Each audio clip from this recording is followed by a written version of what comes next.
Does filler in a speaker box make a difference? This is a very hot topic. Manufacturers have been adding filler to enclosures for years. Many of the highest quality enclosures out there have filler in them. Yet many YouTubers have tested the concept with varying results. So what's the deal? Fiberglass insulation was first material to achieve widespread commercial use as a stuffing material for loudspeakers. It was specifically intended to increase the effective volume of sealed enclosures. Other materials were also used, such as rock wool, but in the 1970s, with the widespread of plastics, Polyfill became the go-to material. When Polyfill is added to a ported box, it tends to lower the effective tuning frequency of the enclosure. The air inside the enclosure interacts with the polyfill, causing it to scatter and dissipate. As a result, the air becomes less dense, which affects the behavior of the speaker. This alteration in air density can lead to a lower resonant frequency for the port, effectively changing the tuning of the enclosure. Filler is typically added to enclosures for several reasons. Standing wave control. Polyfill also helps to break up potential standing waves, the acoustic vibrations inside the cabinet, contributing to a cleaner overall sound. Remember, a speaker is playing as loudly on the inside of the box as it is on the outside of the box. With those flat, hard surfaces, you get echoes building up and the sound waves hitting the back of the cone. And they get reproduced into the listening space as noise. Filler breaks up those sound waves the same as carpet does in your listening space.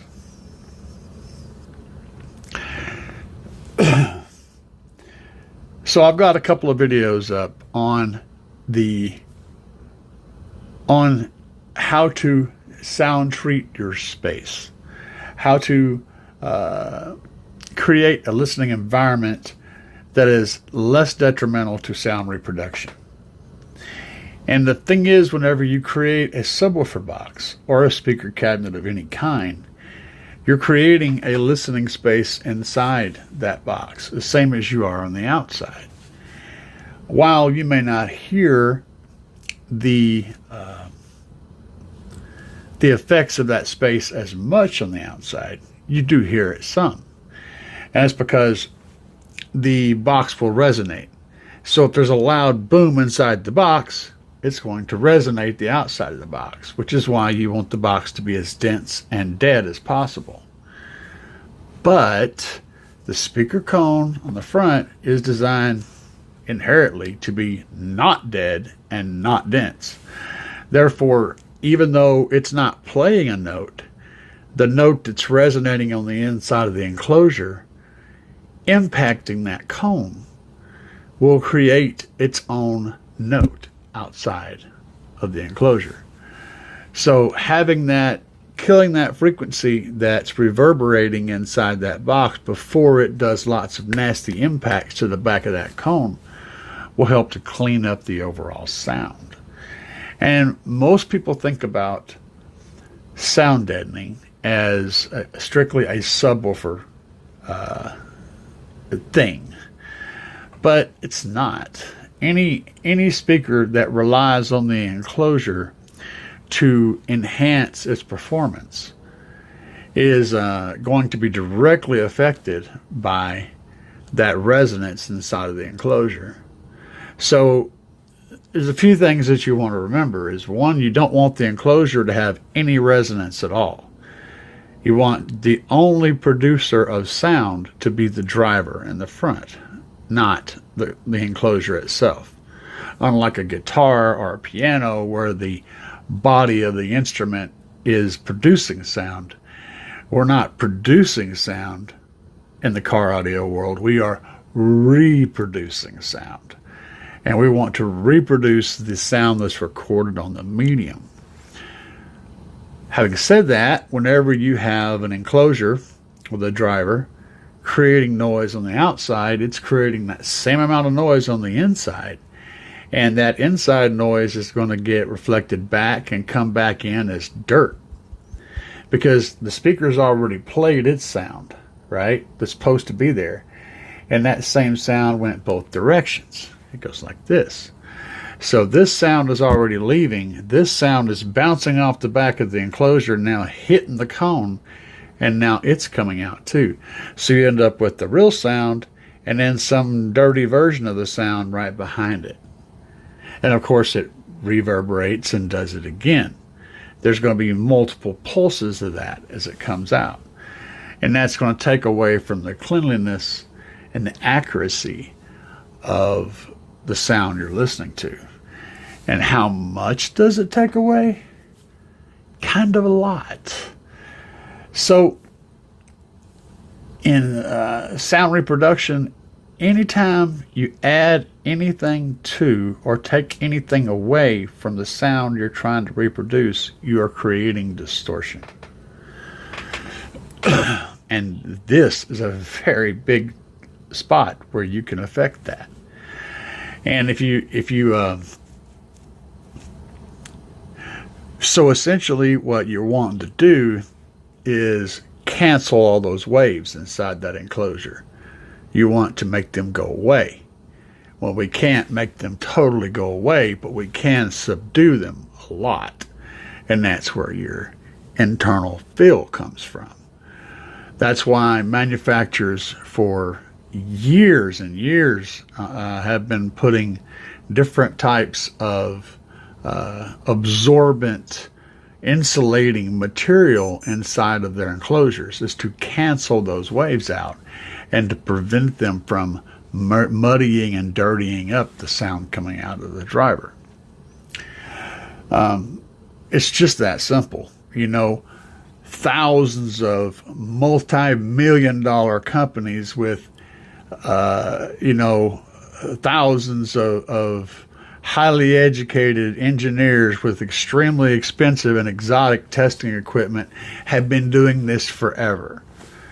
So whenever you see a YouTuber like myself do a test with a basic setup and the results are not what you expect, well, that's because they're not taking all these things into consideration.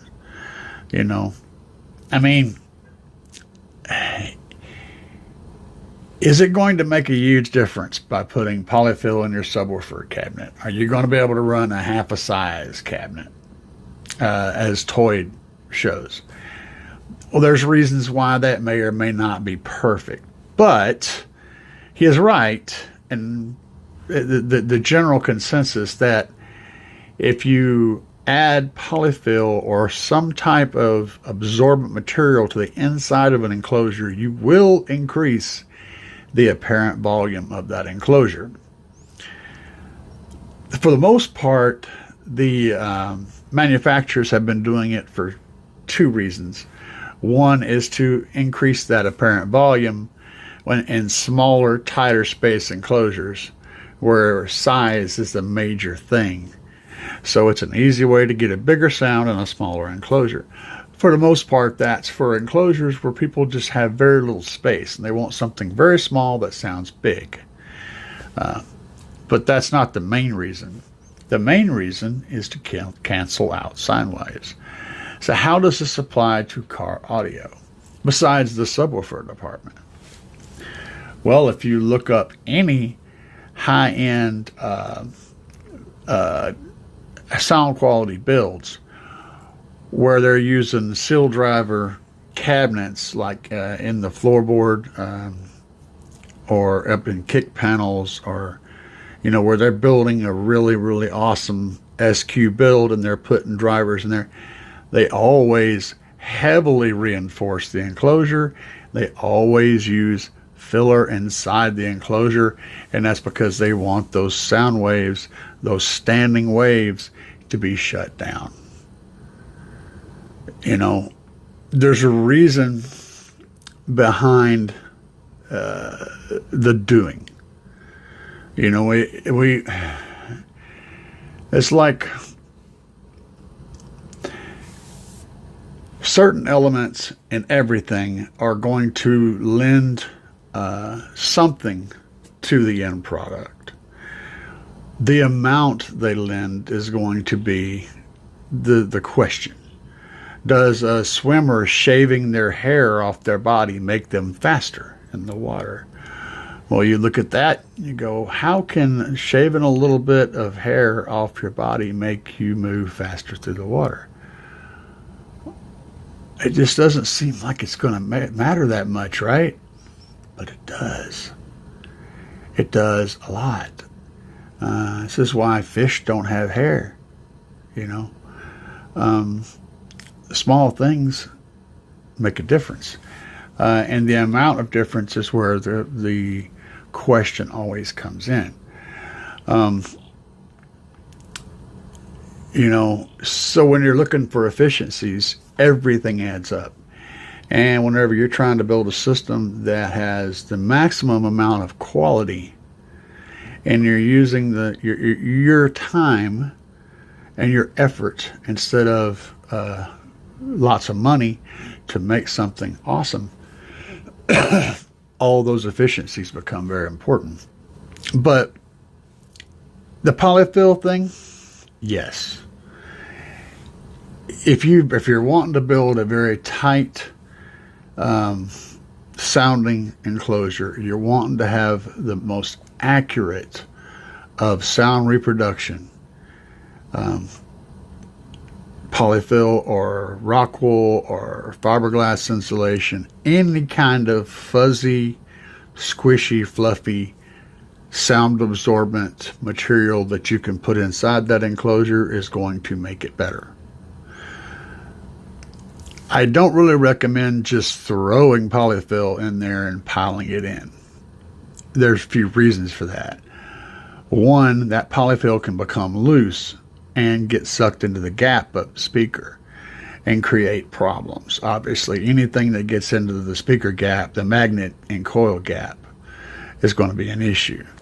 So just putting it in there, willy-nilly and calling it good is not ideal. Keeping it out of the driver so that it's not being impacted. You don't have, material getting all in the basket and up against the cone. All that's bad. What I would recommend is using sheets to where you can attach it to the inside of the box. I've been putting up images of different enclosures throughout this video. Those are all great examples of how you do that. But having it secured inside the enclosure is how it's always done with high-end stuff. You don't have to do that, but I really would. You don't want that polyfill getting involved in things. Can you use polyfill in a ported enclosure? Absolutely. But you absolutely also want to secure it, because if not, if you're running a big nasty driver with a lot of power on it and you're getting a lot of wind out of it, you're going to be poofing out balls of polyfill out of your port on a regular basis. It's just going to rip it out of there and push it out the port. So if you're securing it, if you don't have it just laying in there, you've actually got it secured, it'll stay put. It's no big deal. So use sheets and secure it in some kind of way. You don't want to pack it tight against the wall. I mean, you don't want to just staple the crap out of it, but you want to have it to where it doesn't fly around either. One staple every 3 or 4 inches, maybe across this way, or just use your imagination. However you want to secure it, that's how you do it. And experimentation is king. Just keep it in place and don't pack it so tight that you want it to still be a pillow, not a carpet, right? So keep it in pillow form, but attach it to the walls. Anyway, guys, hope this was helpful. If it was, be sure and leave it in the comments down there. And I'm going to try to keep putting out videos. Sometimes it's tough, and really feeling pretty rough, so I'm doing my best. Anyway, guys, peace.